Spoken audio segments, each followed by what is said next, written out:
Oi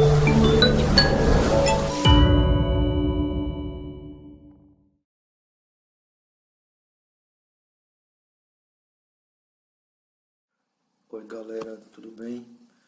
Então, dando continuidade à ecologia, já entrando quase na parte final, vamos ver na aula de hoje o que é sucessão ecológica e também iniciar a primeira parte de ciclos biogeoquímicos. Hoje a gente vai ver o ciclo da água, que é o primeiro ciclo biogeoquímico e é também um dos mais simples, ok? Primeiro vamos começar com sucessão ecológica. Vamos ter uma noção do que seria a sucessão ecológica. Quando a gente fala de sucessão ecológica, a gente está se referindo em alterações graduais e progressivas na comunidade que vai formar um ecossistema. Lembrando que o ecossistema vai ter várias comunidades, vão ter várias populações, ok? As quais podem ocorrer após uma perturbação ou após o surgimento de um novo habitat. Quando há alguma perturbação, alguma modificação ou surgimento de um novo habitat, ocorre sucessão ecológica.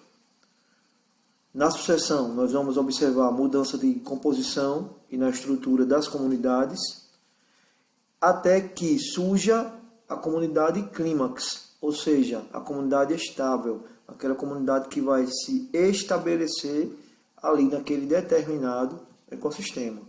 Okay? Quando a gente fala que é a comunidade clímax, quando a gente fala na comunidade clímax, a gente fala na comunidade que vai se estabelecer em definitivo naquele ecossistema, ok? Sucessão ecológica primária. A sucessão ecológica primária ocorre no caso de ambientes que antes não haviam sido ocupados. E aí o que é que ocorre? Como não havia seres vivos ali, como por exemplo afloramentos rochosos, superfície de areia com exposição recente e lava vulcânica, vai surgir o que a gente chama de comunidades pioneiras. O que seriam essas comunidades pioneiras? São os primeiros habitantes, por assim dizer, daquela região, daquele ecossistema. Ok? O mais comum, os exemplos mais comuns de comunidades pioneiras são os líquens e os musgos. Lembrando que líquen é a associação de alga e fungos. É bom a gente sempre lembrar disso. E os musgos são as briófitas, que a gente estudou no segundo ano, quando a gente estudou o reino plantae. Briófitas são os musgos. Ok? Então, no caso, líquens e musgos são exemplos muito tradicionais de espécies pioneiras. Sucessão secundária vai ocorrer em substratos que já foram anteriormente ocupados, ou seja, substratos onde já foram, onde habitaram musgos, onde habitaram líquens e outros organismos também. Por algum motivo, aquelas espécies deixaram de habitar ali, então outras populações, outra comunidade vai aparecer ali. É a chamada sucessão secundária. Na primária, lembrando, antes não havia habitante. Na primária, a gente chama de região virgem também, no sentido de que não havia habitantes até então, ok? E aí nós temos alguns exemplos aí para ficar mais claro para vocês. Sucessão ecológica, um ambiente estéril, como eu estava falando ainda agora. Os primeiros organismos que se estabelecem são pouco exigentes. Daí mesmo o nome, sucessão primária. Eles precisam do básico necessário para poder sobreviver e para tirar os nutrientes ali daquele ambiente. Sucessão secundária. Ocorre em uma área onde outra comunidade esteve presente e foi destruída. É consequência da desabitação gerada pelo desaparecimento, por N motivos, que levou a esse desaparecimento, que ocorreu na sucessão primária. Como aquela comunidade foi destruída, desapareceu, ocorre o surgimento de uma nova comunidade para ali habitar. E a comunidade clímax, quando acontece o grau máximo de desenvolvimento, compatível com as condições do meio. Ok? Agora sim, os ciclos biogeoquímicos. O destaque Para o ciclo da água, os destaques, melhor dizendo, da água, do oxigênio, do nitrogênio e do carbono, mas existe também o do fósforo, por exemplo, que a gente vai falar também na próxima aula sobre ele. Existe o do enxofre, também que a gente vai falar um pouco também sobre o ciclo do enxofre. Hoje a gente vai ficar com o da água, que é muito simples da gente entender. O ciclo da água, gente, quando a gente fala de ciclo da água, primeiro ponto, a gente tem que lembrar que a água é essencial para a existência da vida, primeiro ponto. Que ela pode ser encontrada em 3 estados físicos, sólido, líquido e gasoso. E isso é importante para entender o ciclo da água.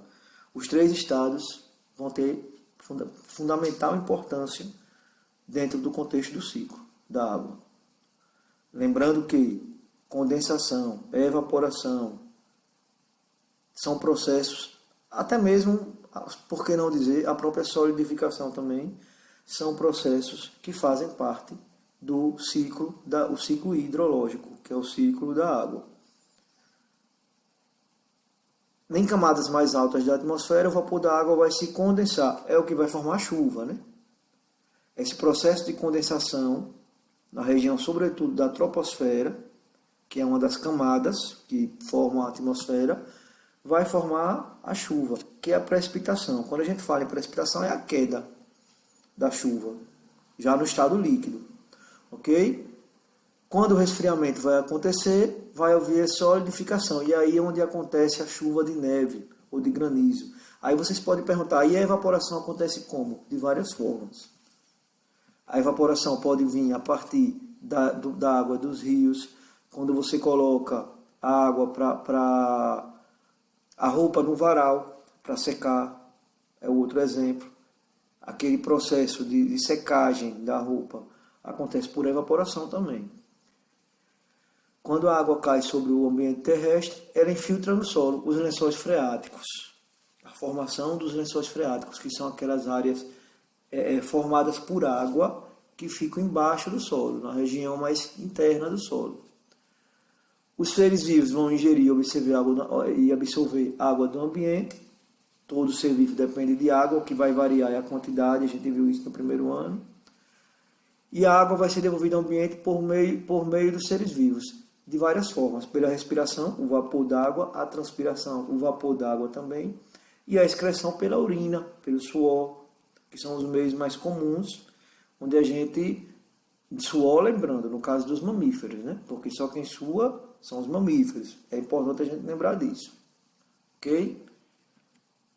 E aí a figura representando todo o processo do ciclo da água, o processo de evapotranspiração e da própria evaporação, formação das nuvens, a condensação, processo de condensação, a precipitação, que são as chuvas, e a partir da precipitação, quando entra em contato na superfície, aí vai para os mares, vai para os rios, desce para o subsolo, e aí tudo se repete, volta a acontecer tudo novamente. A água evapora, seja pela evaporação ou pela evapotranspiração, vai formar as nuvens, das nuvens, essas nuvens vão se condensar, o processo de condensação vai formar as chuvas e volta tudo novamente. Esse é o ciclo da água no ambiente, na natureza, no meio como um todo, ok? E aí só para vocês darem uma treinadazinha, aí a página 37, a 18ª questão, no plantão a gente dá mais uma reforçada em relação a isso. Qualquer dúvida, aquele mesmo esquema de sempre, é só chamar, ok? Tanto a mim como a Felipe também. Um abraço, até a próxima aula.